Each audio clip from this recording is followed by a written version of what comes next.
Bonjour à tous. Aujourd'hui, je vais vous parler du plan de l'Union européenne sorti le 28 octobre face à la seconde vague du coronavirus.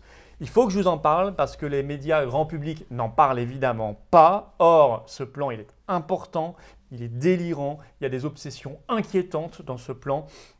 Et vous allez voir tout cela. Il veut avancer évidemment vers ce qu'ils appellent l'Europe de la santé, c'est-à-dire l'Europe des grands lobbies pharmaceutiques, de la privatisation de la santé et de l'austérité du service public.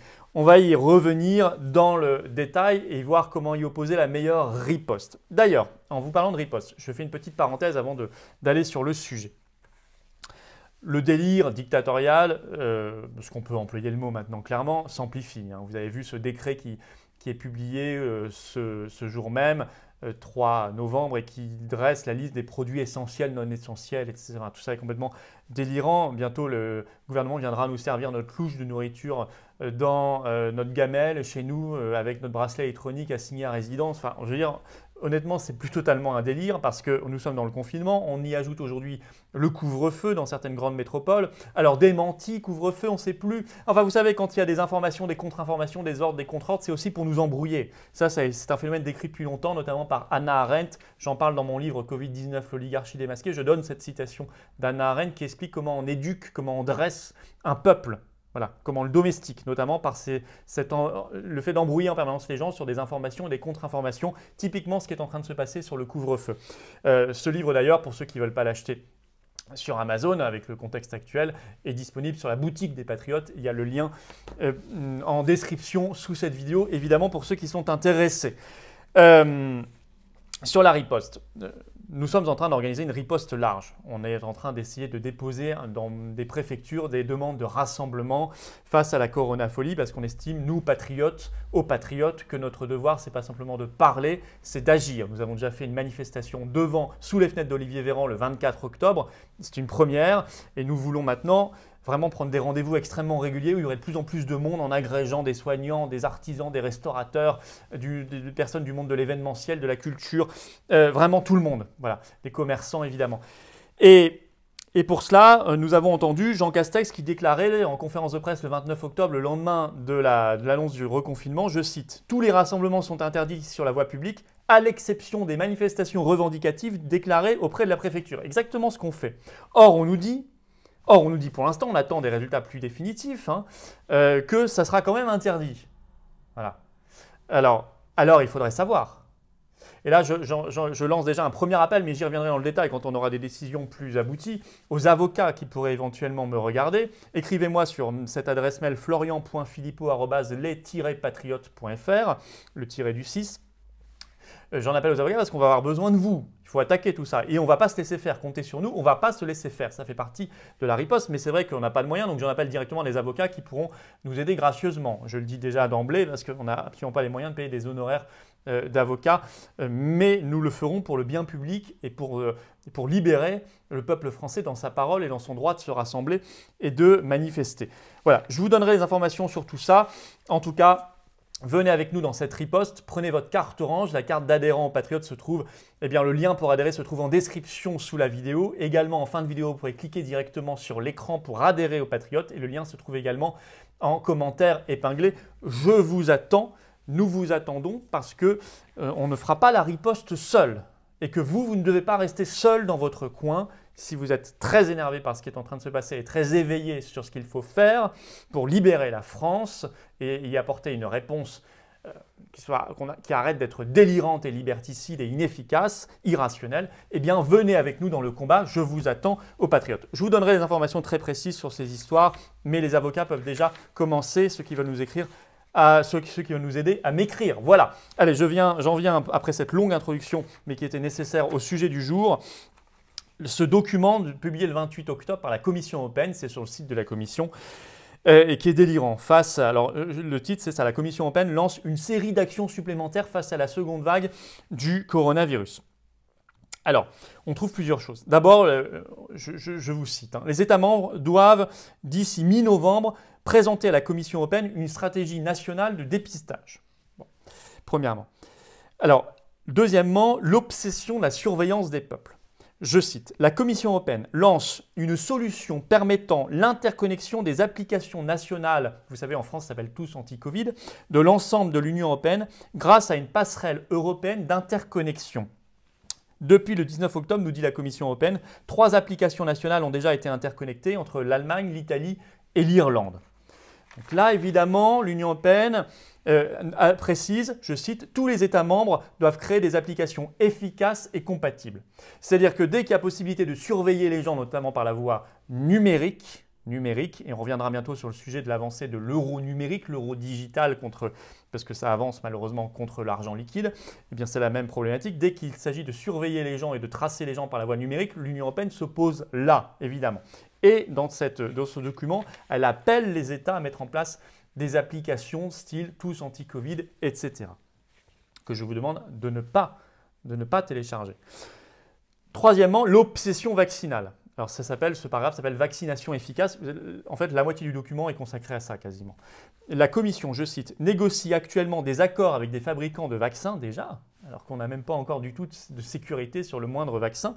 Et est-ce que par ailleurs, elle négocie comme elle a négocié récemment avec Gilead sur le Remdesivir? Je vous ai fait une vidéo spécifiquement là-dessus, le scandale qu'a révélé le magazine Science sur ce contrat de plus d'1 milliard d'euros qu'a passé récemment la Commission européenne avec Gilead pour un médicament pourtant réputé maintenant, on le sait, par l'OMS inefficace, inutile et qui a de graves effets secondaires dans certains cas.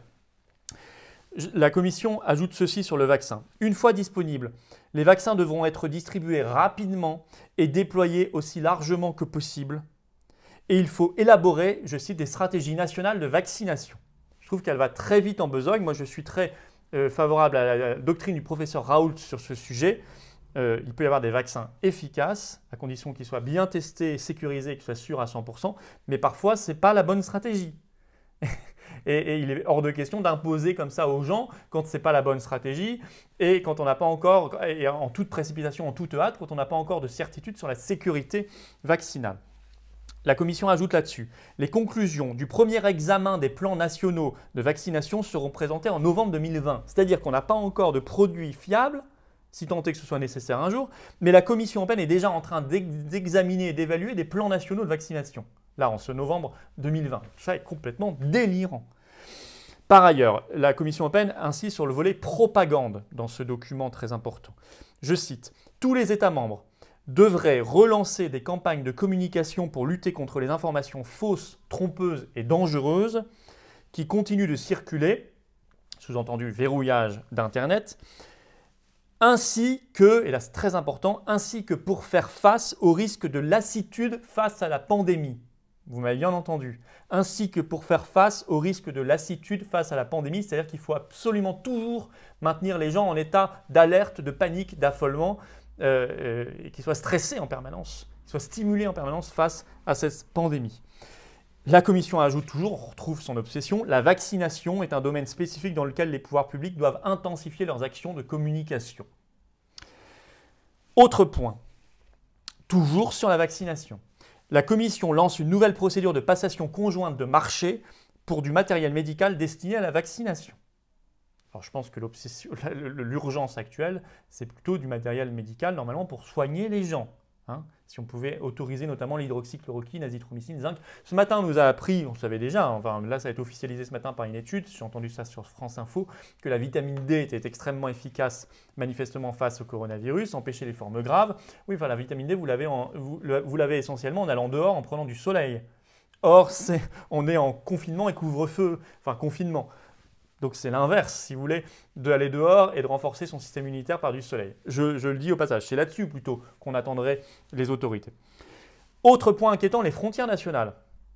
Alors autant ils ferment les petits commerces, autant ils veulent absolument ouvrir les frontières nationales depuis le début. C'est délirant. Et là, la Commission européenne le confirme. Je cite, « La Commission européenne invite les États membres à mettre pleinement en œuvre la recommandation adoptée par le Conseil européen, c'était le 13 octobre, en vue d'une approche commune et coordonnée des restrictions à la libre circulation. » Et la phrase importante arrive.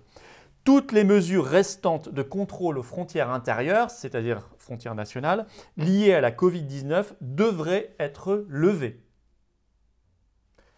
Alors qu'au contraire, la France, qui n'a jamais fermé ses frontières, ferait bien de les fermer et de contrôler mieux ses frontières et ses aéroports. Ça, c'est une stratégie sanitaire efficace. Et bien, la Commission européenne demande l'inverse.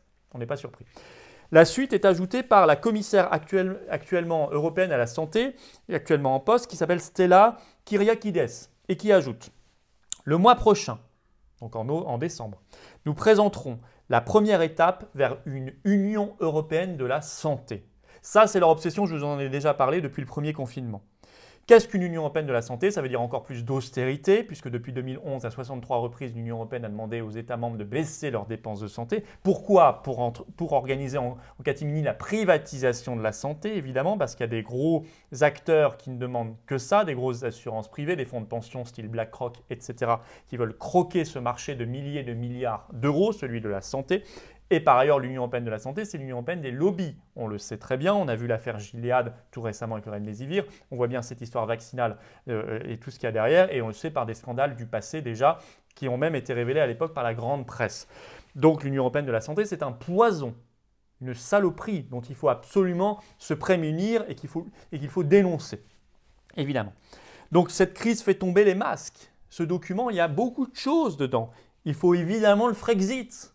Il faut évidemment sortir de l'Union européenne et de l'euro, le Frexit le plus vite possible, retrouver notre liberté, notre indépendance, notre souveraineté nationale face à tout cela. C'est pour cela que je vous parlais de riposte et de stratégie de riposte extrêmement concrète en début de vidéo. Vous savez à quel point les patriotes y tiennent et à quel point ils le font. Ils le font. Nous le faisons concrètement sur le terrain. Depuis le début, on ne se défile pas. Voilà. Et nous monterons et nous continuerons de monter en puissance, mais j'ai besoin de vous. J'ai besoin de votre soutien, j'ai besoin de vous et on doit se serrer les coudes dans cette période compliquée. Ceux qui veulent nous aider, il y a possibilité de le faire par un don, c'est en description en ligne. Ils sont défiscalisés pour ceux qui payent l'impôt sur le revenu en grande partie. Sinon, vous pouvez adhérer évidemment et vous êtes les bienvenus. Le lien pour adhérer se trouve en description également sous la vidéo, en commentaire épinglé et ici en cliquant directement sur l'écran. Prenez votre carte orange, ne tardez plus, rejoignez-nous et vive la France!